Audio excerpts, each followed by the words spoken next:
예, 오늘 제목은 그 앞에 보시는 것처럼 목사와 목자라는 주제로 말씀을 드리려고 합니다. 그 오늘날 교회들 안에서 가장 큰 오해가 있다면 그것은 아마도 이 목사에 관한 것일 겁니다. 왜냐하면 거의 대부분의 교회들이 목사라는 직분을 가지고 있기 때문입니다. 그러나 성경 안에서 목사가 교회 안에 주어진 직책이나 직분이라는 근거는 없으며 심지어 목사라는 단어조차도 없습니다. 그럼에도 불구하고 교회들이 목사 제도를 가지고 있는 것은 그래서 큰 누룩이 아닐 수 없습니다. 사실 개신교 안에 정착되어 있는 목사 제도는 로마 카톨릭의 성직 체제를 답습하여서 만든 성직 제도입니다. 다시 말해 교회를 구성하고 있는 성도들을 성직자와 평신도라는 이분법적 개념으로 나눈 결과인 겁니다. 물론 성경적인 교회 안에도 직분이 주어져 있는 것은 사실입니다. 그러나 그것은 성직자라는 특별한 계층적 구분을 의미하는 것이 아닙니다. 그건 오직 성령의 은사와 성경적 원칙에 의해서 세워진 사람들입니다. 그리고 그렇게 주어진 직책에 대한 성경적인 용어는 목사가 아니라 감독 또는 장로입니다. 그리고 직분으로 주어진 또 다른 하나가 있다면 그것은 집사입니다. 그런데도 특별히 현대 교회들 가운데 많은 곳은 장로를 인정하면서도 그것을 목사와는 구별하고 있습니다. 즉 장로들 위에 목사가 위치한다라고 믿고 가르치는 교회가 많은 겁니다. 하지만 이것은 명백한 성경적 오류입니다.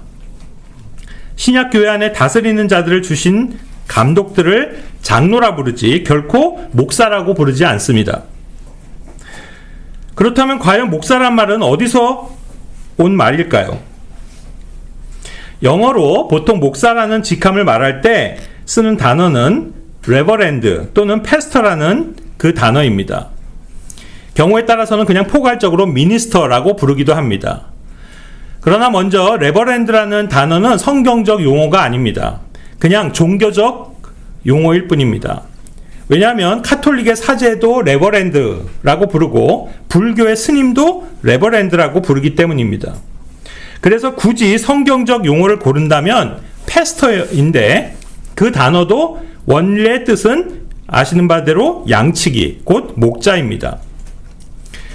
성경은 교회 안에 믿는 사람들을 양으로서 비유합니다. 그래서 그들을 먹이고 인도하는 사람을 양치기 또는 목자로 그렇게 표현하고 있는 겁니다.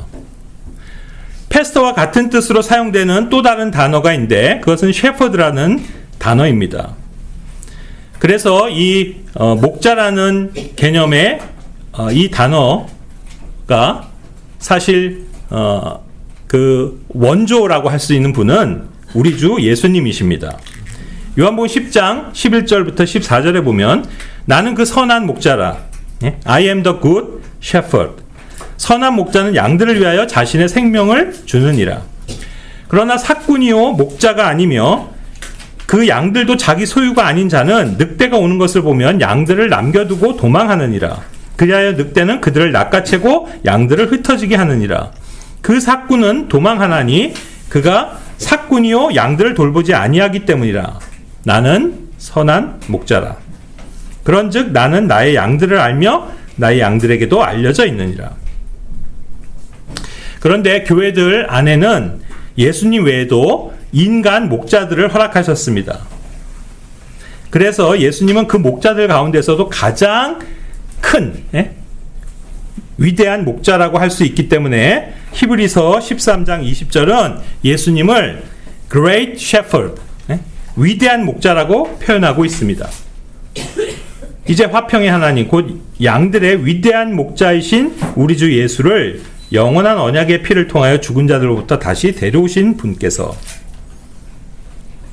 여기 Great Shepherd라고 주님을 그렇게 표현하고 있습니다. 그래서 또한 베드로전서 2장 25절은 목자이신 예수님을 표현할 때 대문자로 표기하고 있습니다. 이는 너희가 길 잃은 양들과 같았으나 이제는 너희 혼들의 목자와 감독에게 되돌아왔기 때문이라. 여기 영어로는 셰퍼드와 비숍이라는 단어의 그 첫 글자를 대문자 S와 대문자 B로 표현함으로써 이것은 주님에게 해당되는 것임을 알려주고 있는데, 이제 우리 번역에서는 그래서 이걸 구분해 주기 위해서 목자와 감독이라는 단어를 이렇게 지난 채로 표기를 해 줬더라고요. 그러니까 예수님은 여러 목자들 위에 계신 이 가장 큰 목자장이라고 말할 수 있기 때문에 우리가 베드로전서 5장 1절부터 4절에서도 보시는 것처럼 그분을 목자장이라고 말하고 있습니다. 읽어보면 베드로전서 5장 1절부터 너희 가운데 있는 장로들에게 내가 권면하노라. 나 역시 장로요 그리스도의 순환들의 증인이요 또한 드러날 영광의 동참자니라. 너희 가운데 있는 하나님의 양무리를 먹이면서 그들을 감독하되 억지로 하지 말고 오직 자원하여 하며 더러운 이익을 위하여 하지 말고 오직 준비된 생각으로 하라. 또한 하나님의 상속제사nin 그들 위에 군주들 같이 되지 말고 다만 양무리의 본보기들이 되라. 그리하면 목자장께서 나타나실 때 너희는 사라지지 아니할 영광의 왕관을 받으리라. 여기도 4절에 보시면 역시 예수님을 목자라고 말하면서 대문자 S로 그렇게 표기하고 있을 뿐더러 그 앞에 더 치프, 그러니까 우두머리 목자다, 이렇게 말씀하고 있습니다. 그러니까 다시 말하자면 예수님 밑으로도 하나님의 양물인 교회를 돌보기 위해서 많은 목자들을 주셨음을 알 수 있는데, 그들을 지금 1절에서는 뭐라고 부르고 있냐면 The elders, 장로들이다, 이렇게 부르고 있는 것입니다. 그래서 우리는 그들 장로들이 하는 일이 바로 하나님의 양무리를 먹이고 감독하는 일임을 지금 이 본문을 통해서 알 수 있습니다. 그래서 영적인 기능으로 말해서 교회 감독 또는 장로로 불리는 직책을 가진 자들은 목자, 즉 패스터 또는 셰퍼드라고 부르는 겁니다. 그러니까 만약 그 영적 기능을 따라서 그대로 부른다면 한글로도 목자가 되어야 합니다. 그렇다면 도대체 목사라는 말은 어디서 온 겁니까? 많은 교회들이 바로 이 목자라는 단어를 목사로 대체해 부르고 있는 것인데, 그것은 또 다른 하나의 그 고유명사화 하는데 기독교가 교회들이 성공한 것이다, 이렇게 말할 수 있습니다. 즉 결과적으로 이것이 성직 체제를 유지해 주는데 큰 기여를 한 것입니다. 그러다 보니 그들은 성경 안에도 목사라는 단어를 집어넣어야 했습니다. 바로 그 구절이 에베소서 4장 11절입니다. 영어로 제가 보여드리는데요. 왜냐하면 이것이 본문이니까요.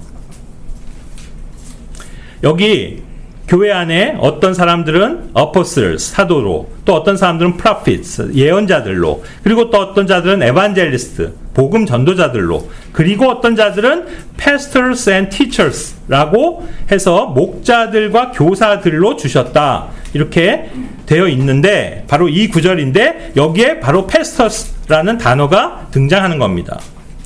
신약 성경 안에서 유일하게 이 pasto라는 단어가 교회 안에 영적인 목자와 관련해서 등장하기 때문에 이제 셰퍼드라는 다른 개념으로 그것을 목사라는 말로 번역한 것입니다. 대부분의 교회들이 보는 한글 개역 성경을 보면 이렇게 되어 있습니다. 그가 어떤 사람을 사도로, 어떤 사람은 선지자로, 어떤 사람은 복음 전하는 자로, 어떤 사람은 목사와 교사로 삼으셨으니. 자, 여기 목사라는 단어가 그래서 등장합니다. 그런데 이런 번역은 비단 개역 성경만의 문제가 아닙니다. 소위 킹제임스 성경을 번역했다고 하는 성경들 또한 예외가 아닌 것입니다. 우리가 한동안 사용했던 흠정역을 보시면 흠정역 역시 이 구절을 그분께서 더러는 사도로, 더러는 대언자로, 더러는 복음 전도자로, 또 더러는 목사와 교사로 주셨으니, 여기도 목사와 교사라고 그렇게 표현하고 있습니다. 말씀 보존학회 한글 킹제임스 성경 역시 마찬가지인데, 그가 어떤 사람들은 사도로, 어떤 사람들은 선지자로, 어떤 사람들은 복음 전도자로, 어떤 사람들은 목사와 교사로 주셨으니. 동일하게 다 목사와 교사로 그렇게 번역하고 있습니다. 이는 정말이지 대단한 누룩이 아닐 수 없습니다. 모든 성경이 다 목사란 단어를 채택합니다. 그야말로 얼마만큼 목사 제도가 뿌리 깊은지를 깨닫게 됩니다. 거의 모든 교회들은 목사란 직책을 두고 있습니다. 그러다 보니 그들은 성경 안에서 이 단어를 사용하고 싶었던 겁니다. 이는 자기들의 교리와 교회 체계를 유지하기 위한 전형적인 성경 변개입니다. 그들은 이 에베소서 4장 11절에서 pastors and teachers, 즉 목자들과 교사들이라는 두 단어를 합해서 한자로 그 목양자의 목자와 교사 사자를 붙여서 목사라는 말로 그렇게 발명을 해냈다고도 볼 수 있지만, 어쨌든 그들이 번역한 모든 성경은 그래서 목자와 교사가 아니라 목사와 교사로 그렇게 분명하게 표기하고 있는 것입니다. 결국 영어 패스터를 목사라는 말로 부르면서 그것이 교회를 감독하고 인도하는 직책으로 한국 기독교가 만든 말입니다. 분명 pastors and teachers는 하나님의 약물인 교회를 말씀으로 먹이고 치고 가르치는 일을 하는 사람들을 뜻합니다. 그러나 앞서도 말씀드렸다시피 성경은 공식적인 직함으로 그들을 감독들, bishops 또는 장로들, elders라고 부르지 목사라 부르지 않습니다. 이 에베소 4장 11절에서 그러니까 왜 이 구절에서 그렇다면 감독들이나 장로들이라고 표현하지 않고 대신에 목자들과 교사들이라고 했을까요? 사실 여기 에베소서 4장 11절에 열거되는 것들은 교회 안에 그 주요 은사들을 기능적인 면으로 부르는 표현들입니다. 무슨 뜻이냐면 사도는 예수님으로부터 직접 특별한 사명을 받아서 보냄을 받은 자들을 뜻합니다. 예언자, 프로핏은 보통 말 그대로 예언을 하는 사람을 의미합니다. 그리고 에반젤리스트는 바로 복음을 전하는 자를 뜻합니다. 이 단어들과 마찬가지로 영적인 그런 양들을 치고 가르치는 은사를 지닌 사람들이 있는데 그들이 바로 목자들과 교사들인 것입니다. 그래서 다시 말하자면 그들이 하는 일에 초점을 맞춰서 붙인 명칭일 뿐 그것이 그들의 공식적인 직책이나 호칭이 아닌 겁니다. 반면에 감독자나 장로라는 명칭들은 신약교회들 속에서 교회를 가르치고 다스리며 감독하는 사람들에 관한 분명한 직책과 직위를 나타내는 타이틀입니다. 물론 여기 에베소서 4장 11절에 나열된 은사적 명칭들이나 또 감독과 장로들 같은 직분적 명칭들 또한 모두가 그렇다 해서 호칭으로 삼아서는 안 된다는 점을 먼저 강조드리고 싶습니다. 성경에서 바울이나 베드로와 같은 자들을 사도라고 명명하지만 그렇다 하여 그들에게 바울 사도님, 베드로 사도님 이렇게 부르지 않았다는 뜻이라고 이미 지난 몇 주 전에 제가 말씀을 드렸었습니다. 그들 간에 서로 호명할 때 그들은 형제라 불렀습니다. 베드로서 3장 15절에 보면 베드로는 바울을 우리의 사랑을 받는 형제 바울이다 이렇게 말하고 있습니다. 마찬가지로 초대교회 때 아가부스라는 예언자가 있다 하여서 그에게 직접 아가부스 예언자님 이렇게 부르라는 말이 아닌 겁니다. 또 전도자 빌립이라 해서 그를 부를 때 빌립 전도자님 또는 빌립 전도사님 그렇게 하지 않습니다. 이와 마찬가지로 교회 안에 분명 목자 역할을 하고 또 교사 일을 하는 사람들이 있지만 그들을 부를 때 누구누구 목자님 아니면 누구누구 선생님이라고 불러서는 안 되는 것입니다. 더구나 성경에도 없는 목사라는 직함을 만들어 아무개 목사님 하면서 부르는 건 당연히 비성경적인 행위입니다. 다시 한번 말씀드리지만 목사라는 타이틀은 성경 안에 없는 타이틀입니다. 성경적인 용어는 감독이요 장로입니다. 바로 그 직분에 해당하는 자들이 교회 안에서 주로 하는 사역이 목자와 교사인 겁니다. 그렇다 하여 또한 그들을 그래서 뭐 장로님 또는 감독님이라고 부르는 것 또한 옳다는 뜻이 아닙니다. 그들 역시 성도요 형제들인 겁니다. 그래서 그들을 부를 땐 아무개 형제님 하면 족합니다. 굳이 아무개 감독님, 뭐 아무개 장로님이라고 부르는 건 합당치 않습니다. 분명 그들의 직분이 감독이요 장로요 또 집사라 하여도 그것을 호칭 삼아 부르는 것이 위험한 이유는 결국 그런 호칭이 니골라당의 행위와 교리로 발전될 빌미를 주기 때문인 겁니다. 여러분 한번 보십시오. 사람의 위치와 권한은 그를 뭐라고 부르느냐에 따라 좌우되게 되어 있는 것이 일반적인 이 사회, 이 세상의 현상입니다. 사장님이라고 부르면 그 사람은 사장이 됩니다. 과장님이라고 부르면 그 사람은 과장입니다. 과장님을 사장님이라고 부르지 않습니다. 그런데도 만약 고의든 고의가 아니든 어떤 과장님을 한테 계속 사장님이라고 해서 부르면 그렇게 부르는 사람 자신이나 주위의 사람들 모두가 그 사람을 사장으로 인식하게 돼 버립니다. 그런데 그 사이에는 엄연한 차이가 존재하는 것이 바로 사람들의 인식입니다. 과장님에게 보이는 존경심도 있게 하겠지만 사장에게 보이는 것보단 못한 게 사실입니다. 그래서 사람들은 어떤 직책이 높을수록 더 예의를 갖추고 더 잘 대우를 하는 겁니다. 제 고등학교 동창 중에요, 소위 재벌 2세가 있습니다. 현재는 큰 그런 금융그룹의 회장이 되어 있습니다. 근데 예전에 동창회나 아니면 또 그 밖에 사적인 기회에 그를 만나게 되면 뭐 저나 다른 친구들 모두 우리가 동창, 친구들이기 때문에 그냥 그의 이름을 부릅니다. 근데 우리 동창들 가운데 바로 그 회장인 친구, 그 회사에 몸을 담고 있는 친구들이 몇 명이 있습니다.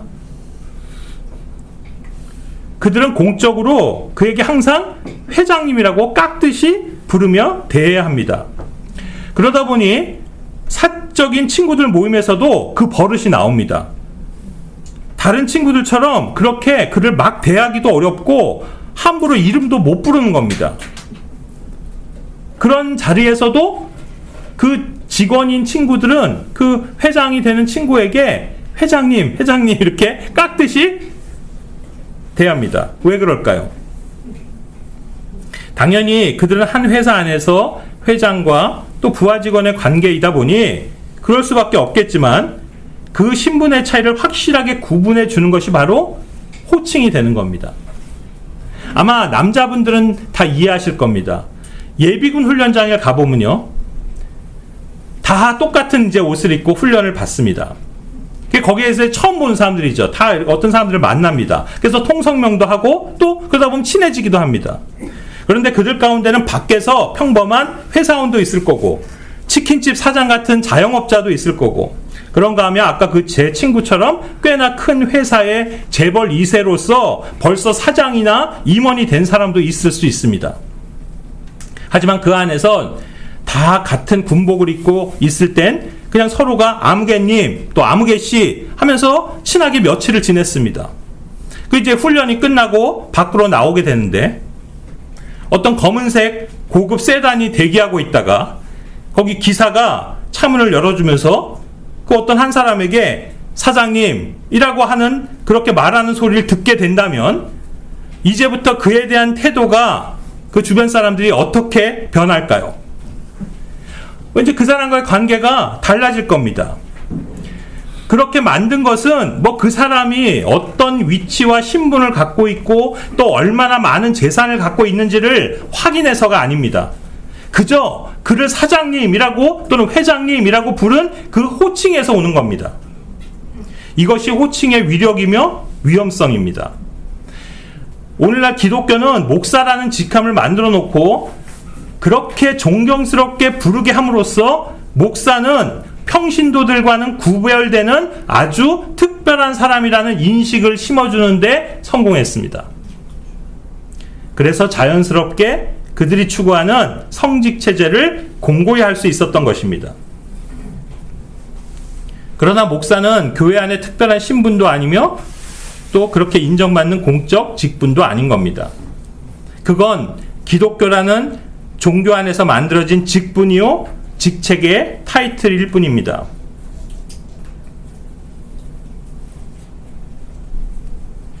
왜 그것이 성경이 말하는 목자와는 완전히 다른 것이냐 하면 그 생성 과정이나 조건들이 전혀 성경의 진리와는 무관한 것이기 때문입니다.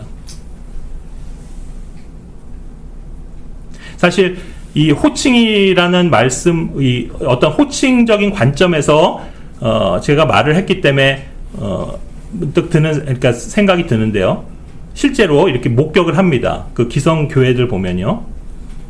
정말 그 웃긴 현상 중에 하나는 뭐냐면 그 소위 사모님이죠. 그러니까 목사의 아내. 그러니까 아내 부인이 되는 분들도 그 남편을 부를 때 뭐라고 부르냐면 목사님이라고 부릅니다. 물론 뭐 다른 성도들을 의식해서 그런 공적인 곳이니까 그렇게 부르는 건 이해가 뭐 한편에서 갈 수는 있습니다. 뭐 그들 뭐 당연히 그렇게 존경을 하는 거니까. 근데 생각을 해보면 과연 집에서도 그 아내가 그 남편한테 목사님이라고 부를까?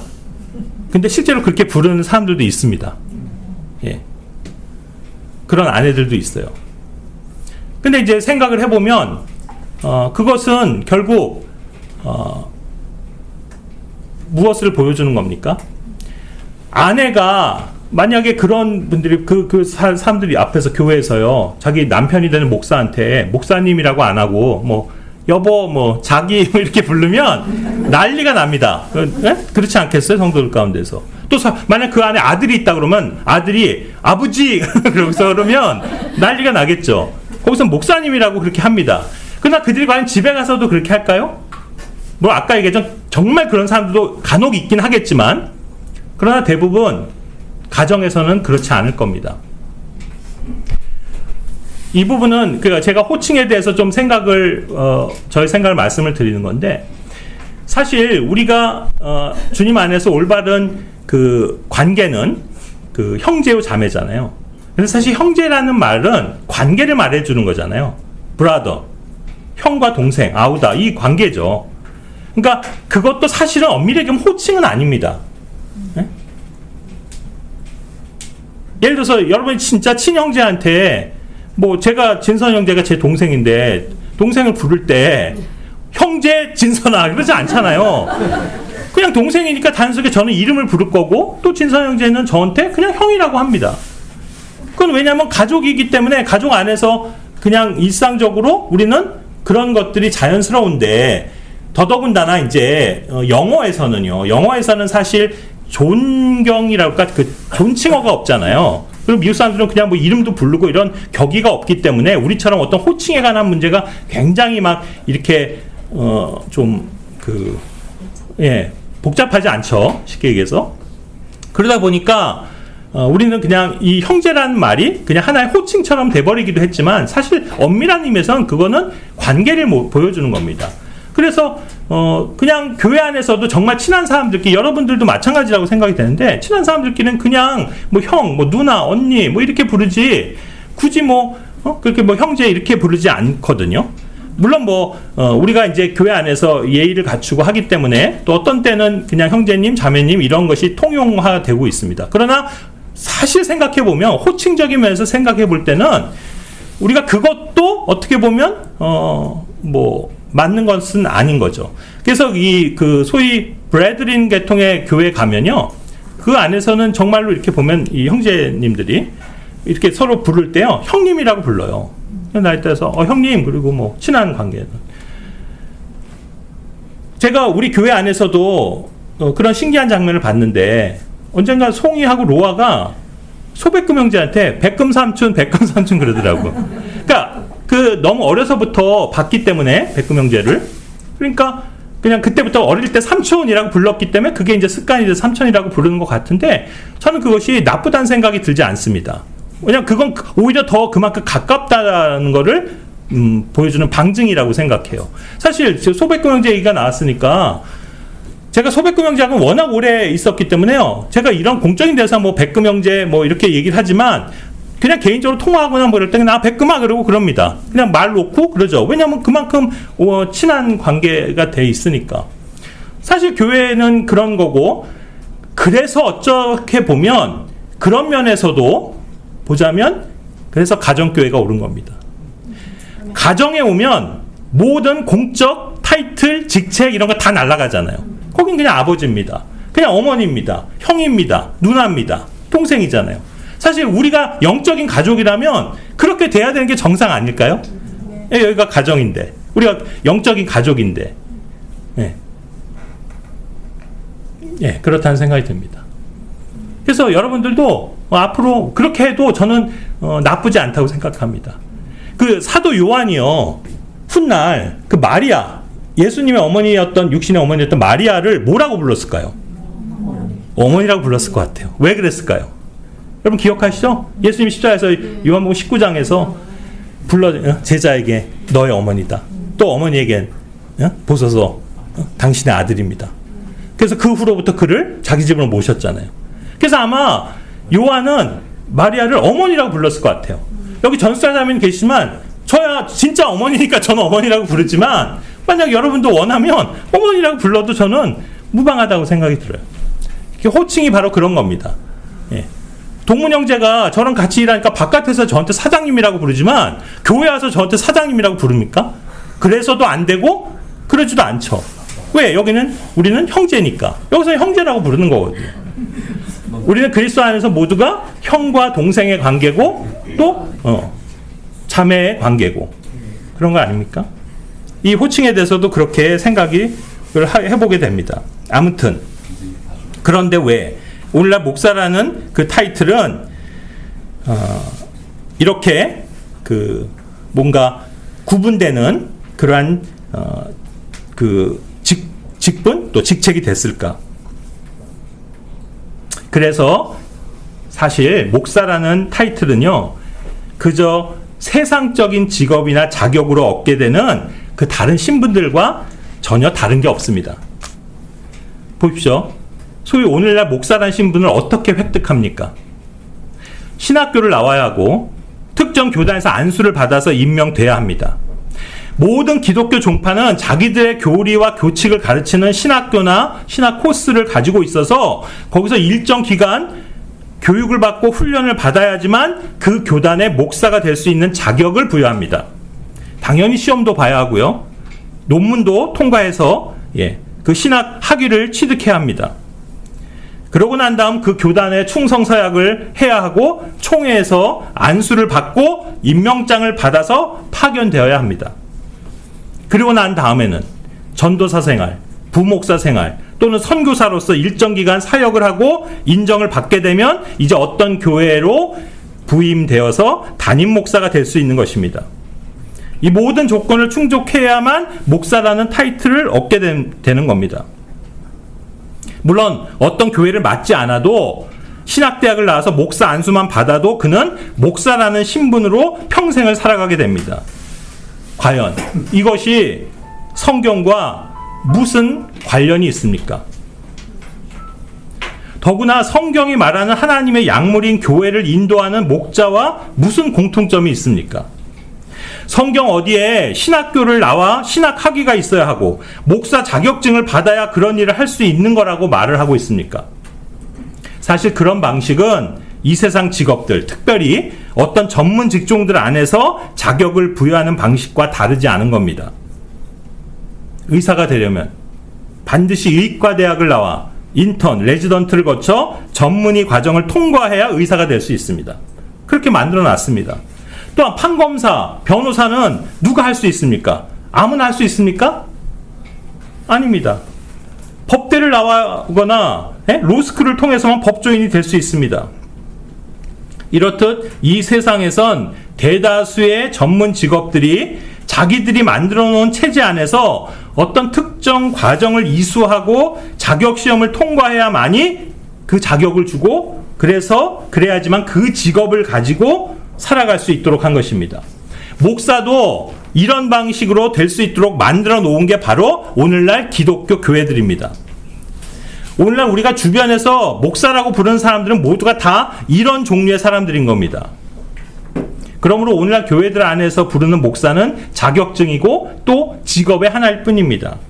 성경이 말하는 목자와는 아무 상관이 없는 사람들입니다. 의사가 직업이고 교수가 직업이고 변호사가 직업이고 세무사가 직업이듯이 목사 역시 세상의 직업일 뿐입니다. 그래서 저도 그런 사람들을 만나게 되면 그들을 그냥 목사님이라고 부릅니다. 그러나 제가 그렇게 부른다 해서 그들을 교회 목자로 인정한다는 뜻은 아닙니다.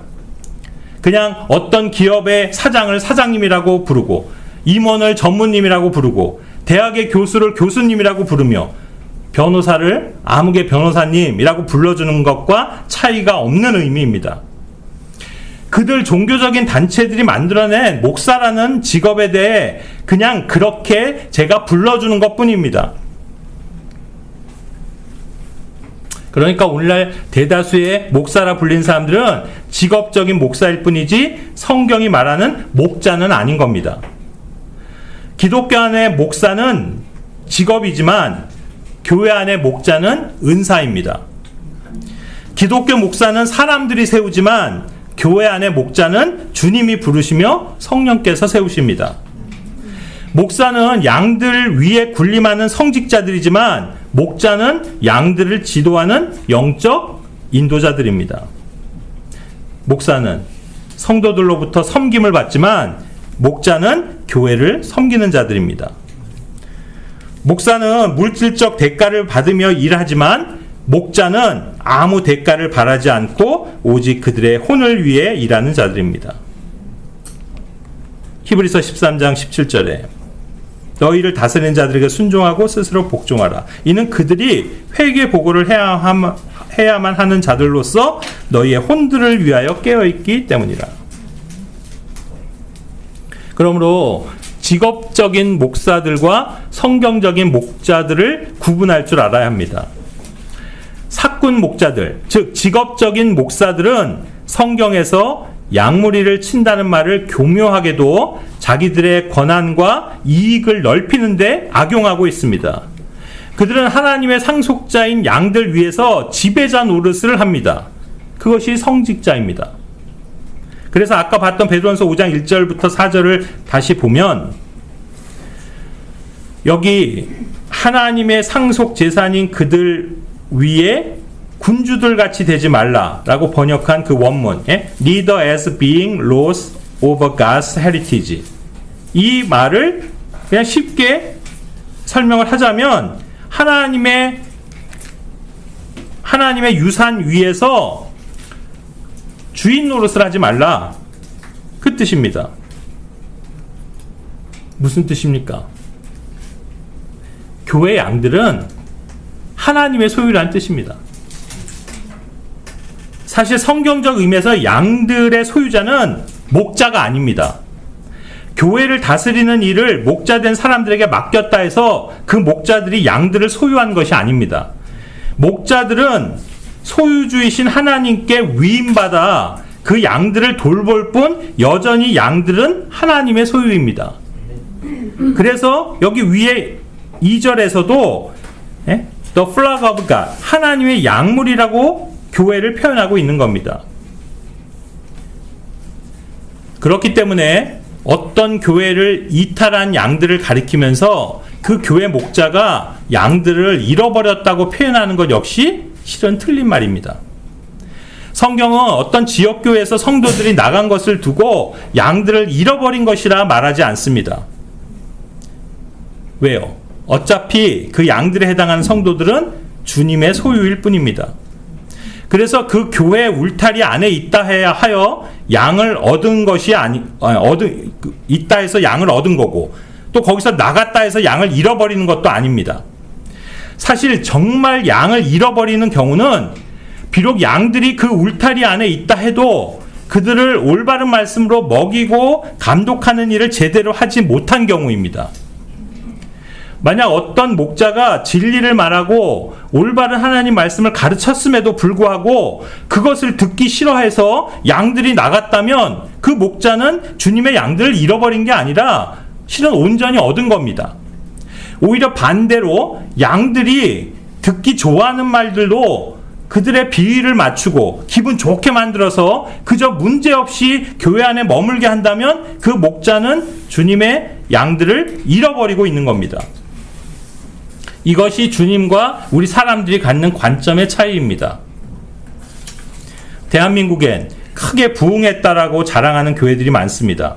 그들은 수천 명, 또 수만 명의 교인을 확보하고 있으므로 성공한 목회라고 자부합니다. 그리고 거기엔 그런 부흥을 이끈 그들이 자랑하는 목사가 있습니다. 물론 그 목사는 지금 이야기하는 대로 성경적 관점에 의하면 목자도 아니지만 단순히 그렇게 교인 숫자를 많이 늘려놨다 해서 주님의 양들을 많이 얻은 목자라 할 수는 없습니다. 오히려 그 목자는 양들을 진리로 가르치고 인도하지 않았기 때문에 양들이 잘못된 길로 가게 만든 자로서 양들을 많이 얻은 목자가 아니라 실은 주님의 양들을 잃어버린 사꾼 목자인 겁니다. 그래서 그들은 참된 목자가 아니라 직업적으로 성공한 목사에 불과합니다. 참된 목자는 주인이신 하나님의 말씀만을 신실하게 전달할 뿐입니다. 그러므로 그 음성을 듣고 안 듣고는 양들의 책임입니다. 목자의 책임은 그저 제때 양식을 나누어줘서 먹게 하되 바른 양식, 즉 진리의 말씀들로 가르치는 것입니다. 그리고 그 말씀대로 따라 살 수 있도록 그들에게 본을 보이고 앞장서서 가는 것입니다. 그래서 음성을 듣고 따르는 양들은 그 목자를 따릅니다. 그러나 그 음성을 듣기 싫어하는 양들은 그 목자를 따르지 않고 자기들이 가고 싶은 곳으로 갈 것입니다. 그렇게 해서 간 양들에 대해서 그 양들을 잃어버렸다고 하나님께서는 그 목자를 책망하지 않으십니다.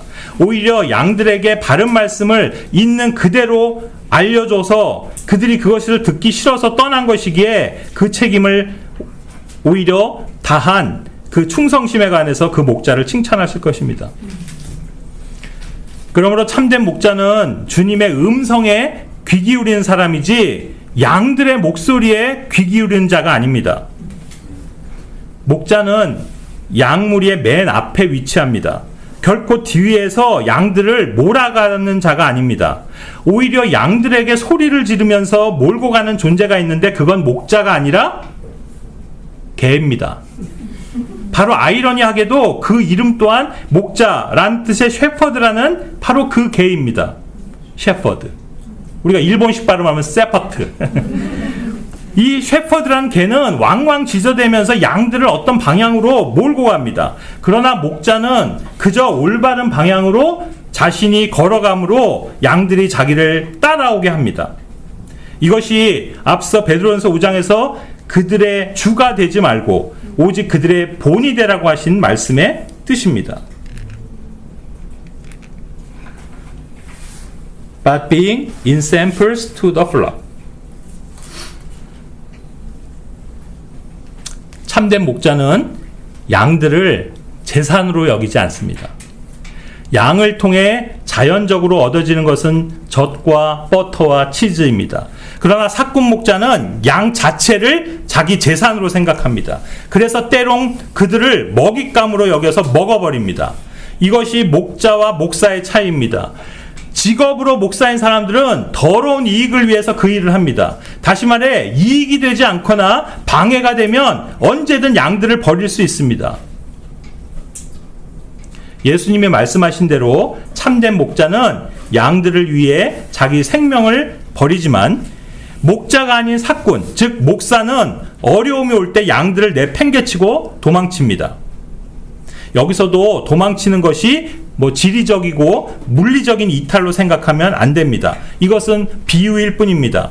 즉 늑대가 양들을 맘 놓고 노략할 수 있는 이유는 그 사꾼인 목자가 아니라 그 사꾼이 목자가 아니기 때문이며 그래서 양들을 돌보는데 게으르기 때문입니다. 다시 말해 하나님의 교회를 진리의 말씀으로 가르쳐서 양들로 든든히 세워주는 게 아니라 바르게 감독하지 않음으로써 사탄의 먹잇감이 되도록 방치한다는 뜻입니다. 이익에 민감한 목사들은 양들이 마땅히 알아야 할 건전한 교리를 있는 그대로 가르치지 않습니다. 왜냐하면 사람들이 그 가르침을 싫어한다는 사실을 잘 알고 있기 때문입니다.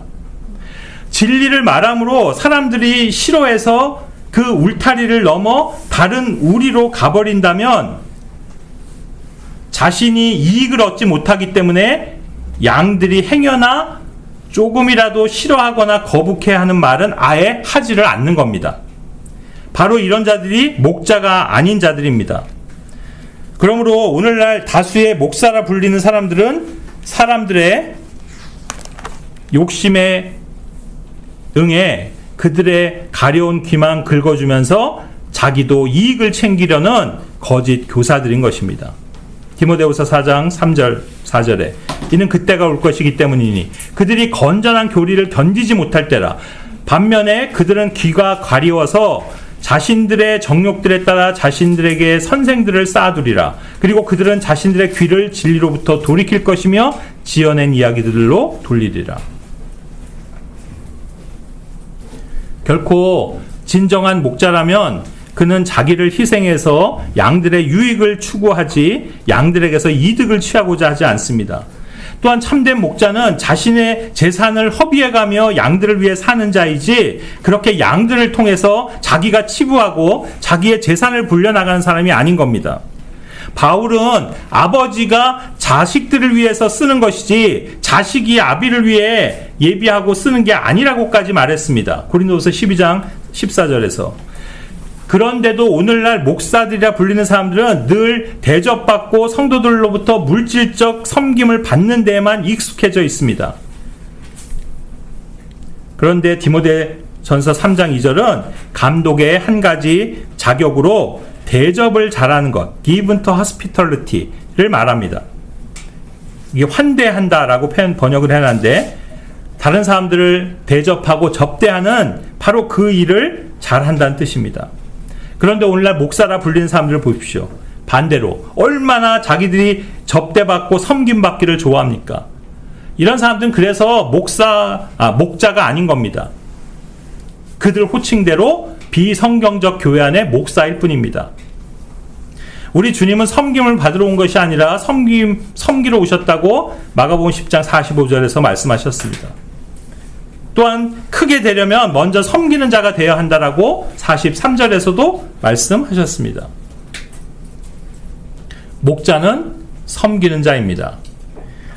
아까 성경에서 발견되는 일꾼이라는 단어 미니스터라는 말이 있는데 누군가는 이 미니스터라는 말을 바로 거기 미니 작은 자라는 뜻을 갖고 있다라고 그렇게 설명하고 있습니다. 사실 교회 안에서 가장 낮고 작은 자가 되어야 합니다. 그러므로 우리의 머릿속에서 이 목사라는 개념을 완전히 지워버려야 합니다. 여기 우리 교회는 목사가 없습니다. 그렇게 부르지 않을 뿐더러 그런 개념조차 없습니다. 오직 감독, 다른 말로 장로만이 있는데 그들이 하는 역할이 목자와 교사입니다. 목자가 하는 일은 양무리를 말씀으로 인도하는 것이고 교사가 하는 일은 말씀으로 가르치는 것입니다. 이렇듯 영적으로 양을 돌보는 것이나 또 교회를 가르치는 일은 모두가 하나님 말씀으로 하는 것입니다. 그래서 이 시대 교회 안에서 가장 중요하고 필요한 사람들은 하나님 말씀에 능통한 감독자들이라고 그 디모데전서 3장 2절에서 또한 밝히고 있습니다. 가르치는 데 능하고. 그래서 감독자는 하나님의 교회인 양무리를 먹이는 자입니다. 사도행전 20장 28절에 성령님께서 너희로 하여금 하나님의 교회를 먹이게 하시려고 양무리 위에 감독자들로 삼으셨으니, 여기 감독자들은 또 다른 단어인데 overseer, 그러니까 over, 위에서 see, 본다, 이런 뜻입니다. 위에서 봐야 잘 보이겠죠, 다. 그런 뜻을 갖고 있는 단어입니다. 그래서 감독자를 이렇게 표현하기도 하는 겁니다. 베드로전서 5장 2절도 그래서 바로 이 뜻으로 위에서 살펴본다라는 뜻의 이 오버사이트 명사로 그것을 이 감독하는 것의 용어로 표현하고 있습니다. 너희 가운데 있는 하나님의 양무리를 먹이면서 그들을 여기 감독하되 쓸 때 감독, 그것이 taking the oversight, 위에서 이렇게 잘 살피는 거죠. 그래서 잘 살피는 자가 잘 먹일 수 있다는 뜻도 되면서 잘 먹이는 자가 곧 잘 살피는 자라는 뜻도 됩니다. 교회 감독자인 목자는 성도들의 육신적인 것을 살피는 자들이 아닙니다. 성도들의 영적 필요를 발견해서 거기에 해당하는 말씀들로 먹여주고 가르쳐주는 자인 겁니다. 그것이 바른 목자요 감독인 겁니다. 결론을 말하자면 목사와 목자의 차이는 양들인 교회 안의 성도들에게 하나님의 진리의 말씀을 먹여주고 가르쳐주는 자인가, 아니면 하나님 말씀이 아닌 신학이나 인본주의 철학이나 도덕을 심어주는 자인가 하는 그것입니다. 저는 개인적으로 지난 30여 년간 대한민국의 이 바른 진리의 성경인 킹제임스 성경에 눈이 떠서 이제 그 킹제임스 성경을 믿고 따르는 교회들이 곳곳에 많이 생겨난 것에 대해서 우선 감사하는 마음이 있습니다. 그런데 그러면서도 한편으론 매우 안타까운 면이 하나 있는데, 그건 킹제임스 성경을 사용하면서도 여전히 기존에 교단화되어 있는 그 교파교의 형태를 그대로 답습하고 있다는 것이며, 그 가운데서도 바로 이 1인 목회자를 중심으로 하는 목사 제도를 수용한다는데 가장 큰 문제가 있다라고 보는 겁니다. 그렇다면 왜 바른 성경, 바른 진리를 알고 믿고 가르친다고 하는 그 교회들조차도 이 목사 제도만큼은 포기를 하지 못하는 걸까요? 오늘 바로 설명드린 그 모든 것 안에 해답이 있을 거라고 생각이 됩니다. 그런데 거기서 한 발 더 나아가자면, 물론 그렇다 해서 그들이 모두가 불이한 이익을 위해서 그들이 하는 것이다, 돈을 벌기 위해서 하는 것이다, 그렇게 폄하할 일을 하고 싶지는 않습니다. 그럼에도 불구하고 그들에게 매우 버릴 수 없는 숨어있는 어떤 중요한 동기가 있을 거라고 여겨지는데, 그것이 뭘까요? 바로 아까 베드로전서 5장에서 말한 대로 그 하나님의 상속 백성인, 그러니까 믿는 자들 위해서 군림하는, 즉 그들을 다스리고 하는 어떤 그런 것에 그 목적이라고 그럴까? 동기가 있기 때문이 아닐까 하는 생각을 가져봅니다.